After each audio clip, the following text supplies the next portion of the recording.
То одно прадпрыемства зачынілі, то другое. А яшчэ не падабаюцца нашыя морква, салата і гуркі. Знахабіліся до такой ступені, што пачынаюць нам выкручваць рукі. Адным словом, добро, якое мы робім для Расіі, няспынна абарочваецца для нас злом. Гэта ўсё цытата сённяшняй нарады Александра Лукашэнкі з эканамічным блокам ураду. Што стаіць за гэтымі закідамі на адрас Крамля? Разбіраемся разам з палітычным аглядальнікам Александром Класкоўскім. Добрый вечар. Вітаю вас. Александр Лукашенко сёння назваў вось гэтыя забароны з боку Расіі санкцыямі, пагражае закрыць на рамонт газаправод «Дружба». А раней так атрымалася, што Крэмль выкручваў вось апошнія месяцы рукі Лукашэнкі, а зараз Лукашенко нібыта выкручвае рукі Крамлю. Як вы лічыце? Ну, я думаю, што гэта перавелічэнне. Сапраўды вельмі эмацыйна і раздражнёна прагучала вось гэта выказванне Александра Лукашэнкі пра тое, што сэнс такі быў, няма чаго цацкацца з гэтымі рускімі. Раней мы, маўляў, стараліся, каб іхныя транзітныя інтарэсы ніяк не пацярпелі, а цяпер, калі трэба спыняць на рамонт, дык, маўляў, спыняйце. Так сваім падначаленым наконт вось гэта нафтаправоду сказаў Лукашэнка, прычым была даволі шчырая матывацыя. Маўляў, яны нам злом за добро плацяць, таму і няма чаго цырымоніцца. Таму вось гэтую палітычную подбіўку і сваю крыўду на Расію беларускі афіцыйны лідар адкрытым тэкстам па сутнасці артыкуляваў. Але неўзабаве я вось адсочваў потым, як каментавалі ягоныя падначаленыя пасля нарады гэтую сітуацыю, дык відавочна, што пачалі ўжо назад адкручваць. Напрыклад, віцэ-прэм'ер Ігор Петрышэнка падкрэсліў, што так, наспеў ужо рамонт, але, маўляў, мы пастараемся так гэта зрабіць, каб усё ж такі транзіт не пацярпеў. І потым яшчэ прадстаўнік прадпрыемства Гомель-Транснефть «Дружба», вось вымавіў я, хоць і цяжка. Карацей, тая арганізацыя, якая абслугоўвае гэту нафтавую трубу, таксама сказаў, што, маўляў, яны пастараюцца, каб транзіт нафты не пацярпеў, і вось тыя 50 мільёнаў тонн, якія Расія праз Беларусь пампуе Украіны еўразвязу, былі прапампаваныя як звычайна. Таму відавочна, што эмоцыі эмоцыямі, а беларускі бок усё ж такі цвеліць Маскву такім крокам баіцца. Хоць раней такія прэцэдэнты былі. Спадар Александр, а чаму тады баіцца? Бо таму што Крэмль вось сказаў пра тое, што варта, што мы не звяртаем на гэтыя эмоцыі Менску, і, можа быць, такім чынам намякнулі пра дапамогу 600 мільёнаў долараў, якая яшчэ не вырашаная. Так, тут, калі коротка, можна сказаць, што Масква добра ўзяла за жэбры беларускага партнёра.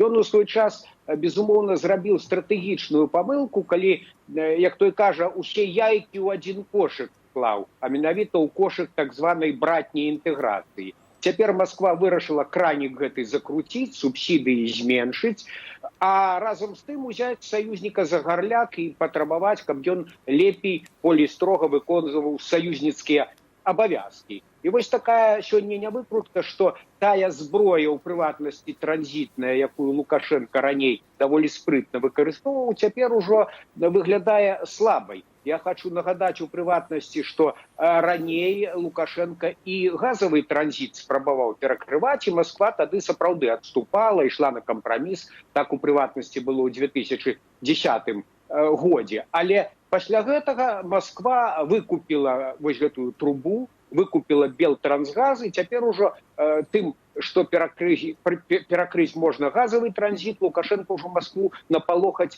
не можа. Акрамя таго, калі казаць пра нафту, то таксама Расія пабудавала нафтатранспартныя сістэмы пад назвай БТС-1 і БТС-2.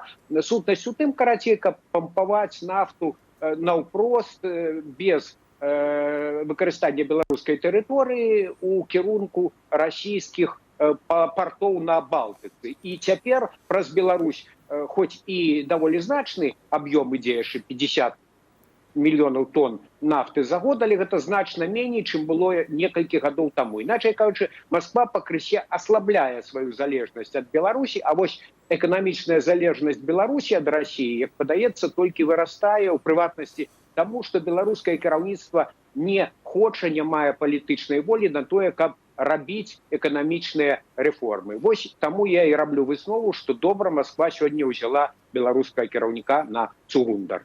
Спадар Александр, ну калі ўсе козыры ў Расіі, так, і ёсць забарона таксама на пастаўку яблыкаў і грушаў у суседнюю дзяржаву, як будзем выкручвацца? Ну, беларускае кіраўніцтва ў вельмі няпростай тут сітуацыі, і я думаю, што, глядзіце, усё болей жорсткія і жорсткія ўмовы. Вось той самы Россельхазнагляд, ён сапраўды і экспорт прадуктаў, экспорт сельскагаспадарчай сыравіны забараняе. Цяпер вось абвінавачанні ідуць, што нібыта пад маркай беларускіх там яблык, груш і іншай садавіны ідзе санкцыёнка так званая, і сапраўды незалежныя эксперты кажуць, што можа быць так, можа быць частковая кантрабанда.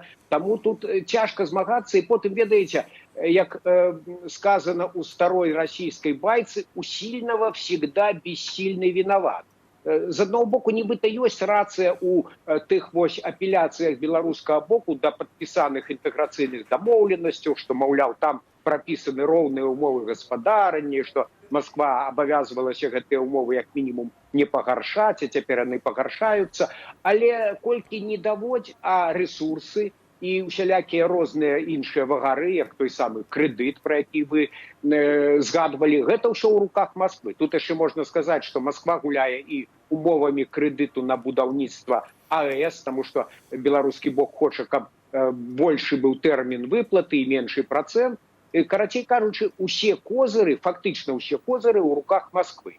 Ёсць пэўныя козыры ў Мінска, напрыклад, вайсковая супраца, але тут нядаўна ўжо расійскі амбасадар Михаил Бабич папярэдзіў, каб Мінск нават не думаў заікацца там, напрыклад, пра тое, каб нейкую плату прасіць ці патрабаваць за тыя расійскія вайсковыя аб'екты, якія знаходзяцца ў Беларусі. Карацей кажучы, абклалі з усіх бакоў, і вельмі цяжкая сітуацыя. Без рэформаў, без акуратнага адбудоўвання ад Москвы, і яшчэ, што я хочу падкрэсліць, без росту нацыянальнай самасвядомасці немагчыма стварыць дастаткова моцныя гаранты ад інкарпарацыі Беларусі. А беларускія ўлады не хочуць ісці ні на эканамічныя рэформы, ні на разнявольванне грамадства, ні на сапраўдную беларусізацыю. І гэта стварае вялікія пагрозы. Няма рашучасці і у беларускіх уладаў. Дзякуй вялікі. Александр Класкоўскі, палітычны аглядальнік, быў з намі на відэасувязі. А ці згодныя беларусы з такой крытыкай з боку Лукашэнкі, бо менавіта ж ён сёння і крытыкаваў суседнюю усходнюю дзяржаву? Мы запыталі ў жыхароў Гомеля. Давайте паслухаем. Думаю, что и с одной стороны есть какие-то перегибы, и со второй стороны то же самое. Буду раскритиковал, наверное, справедливо. Раз запрещают свободную торговлю, тем более, что находимся в одном союзе. Я думаю, что это правильно. Потому что я вот эти программы все слушаю. И как это можно так говорить, что на нас грязь льют? Я думаю, что продукция вполне качественная. Может быть, в политике даже дело. Мы же эту продукцию употребляем нормально. Зачем мухлевать? Торгуйте своими яблоками. А, как говорится, нашим бизнесменам надо деньги, поэтому они и мухлюют. Это не обязательно государство мухлюет. Это он Россию раскритиковал. Но она несправедливая, потому что если бы свои вез бы туда груши, так его бы никто не критиковал. Это Лукашенко. А так как он с Польши туда гоняет, а там санкции. Поэтому вот и так и получается. Мы, конечно, по-хорошему с ними. Но что-то случилось, наверное. Мы же не знаем правду.